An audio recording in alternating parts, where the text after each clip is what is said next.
In the ghetto, in those days, we were hungry, but we had a Yiddish theater. We were hungry, but we had a symphony orchestra with that very same conductor, Tode Riede, who was one of my teachers. I'm proud to say this, that he was one of the teachers that gave me my little bit of musical education that I had. We had libraries in the ghettos. Whatever I mention here now was illegal. Jews were not allowed schools in the ghetto, but we had schools. We even had a school where we taught Jewish children English, language and literature. The English teacher of that school survived and lives in Canada. We had Jewish writers.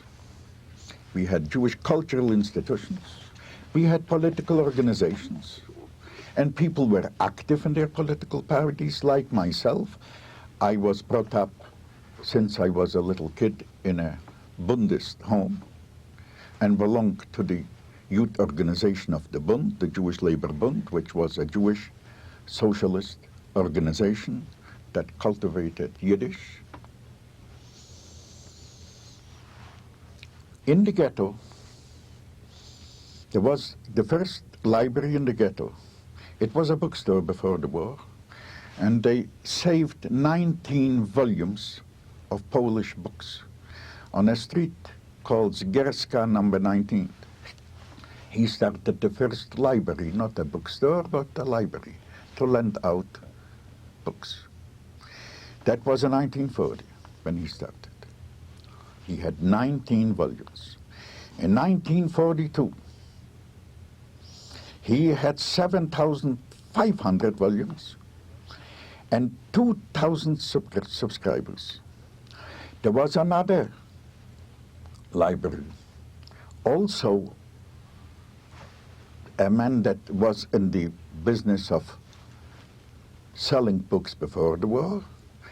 He had, in 1942, over 2,000 volumes and over 2,000 readers. Imagine, it was just as many readers as he had volumes. And there was some other Yiddish libraries, and you could see on the streets some signs, Ich borge euch jiddische Bücher zum Lehnen. I rent out Yiddish books to read, and it was read in the thousands and thousands and thousands. And people in those days, being swollen and being hungry, and under these conditions, under these living and working conditions,